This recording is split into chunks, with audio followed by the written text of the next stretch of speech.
let me go over the other safety rules and we'll get started with all the fun stuff of the tour. So besides the masks, and please keep them over your noses, you'll find that I keep having to adjust mine, but I'm telling stories, my jaw's moving. As you guys sit there, you'll be all right once it's over your nose. Also, just stay seated all the time, guys. No standing. Keep your hands, arms, elbows, everything inside the boat at all times as well. So don't reach up and touch the bridges. If you want a good laugh, just turn around and watch me. As you notice, I'm pretty tall, right? At 6'5", guys, I'm actually the tallest boat captain on the river. And most of the boat captains don't have an issue with this part here. I'm okay, just kind of bob and weave, But then there's some bridges, like the one up ahead I got inducted for. So you guys just watch me and have some good laughs. I promise it's okay. We'll laugh along with you. Laughter is great. As long as we stay safe. And that's why over here underneath these hatches, every single boat we have a lot of life vests. Don't worry about those who've never had to use them, because in fact, the river is only about 3 or 4 feet deep, so you guys are good on that. Lastly, there's no smoking or vaping or any tobacco products of any type allowed in the boats or anywhere on the 15-mile river walk or any of our 240 city parks. Just smoke up on street level, drink down here on river level, but not the other way around. So now that we got all the rules taken care of, we'll start with the first story around the corner after I save my head. After being closed yesterday, since I was out here Friday night, I noticed the bridge is a little bit lower than the other day. Of course, the bridge doesn't move, but the level of the water does, so I'm glad you guys like that, because we got more of them coming up. Well, let's get started. Our first story, there to my right, that statue there, San Antonio was named for him. That's St. Anthony de Padua. So if you grew up Catholic, you're already familiar with who St. Anthony was. Me, growing up, Base Chapel, and we moved around. I did a little research to find out that he was a Portuguese priest born in Lisbon, Portugal. The capital, died in Padua, Italy, hence the name. It's just west of Venice. And he was born over 800 years ago, in the year 1195, died a few years later on June 13th, 1231. And by the next year, June 13th had already become his feast day. Now, several hundred years later, on June 13th, 1691, Spanish missionaries are passing through here. They come upon this river, and they're so awe-inspired by its beauty. Like I hope you guys are as well today. A little semi-private tour, just nice out here. What a gorgeous day. Great day to take a jaunt around the river. So as they were holding mass to give thanks, they said, let's name the river after St. Anthony. Because remember, it was his feast day, June 13th. So in Spanish, it becomes Rio San Antonio, the San Antonio River.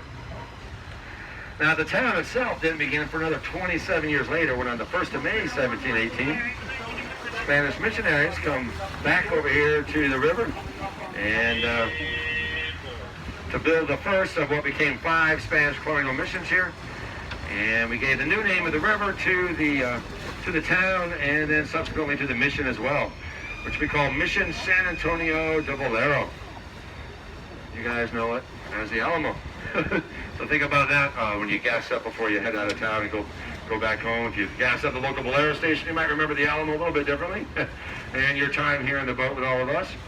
Well, as we move forward, 250 years later, 1968 was our 250-year birthday, and we had a great big huge party, invited the whole world to come for 6 months. We call it the World's Fair. Yeah. So I'll tell you about that in a moment. You see up ahead that tall footbridge and the river Tees. Well, that's actually the natural part of the river up there, and that's where we're going to spend the majority of our tour. We're going to take a left turn, head south, and we'll do a clockwise loop around as I point out some of the sites, and we'll come back over there, head back to the mall. Now, we have 2 other loading docks out here. Up ahead as we come out here, we'll go by one of them. And but across the river from that dock is our next story. And it's a pretty good one. So having to do with the World's Fair, all this section we're on right now, it's all man-made. Like I said, this is the natural river up here. So what happened was, 1968, we had the World's Fair behind us, and we decided to bring the river and the river walk to the fair. So we dug 4 or 5 feet deep and brought it all the way over the fairgrounds out that way.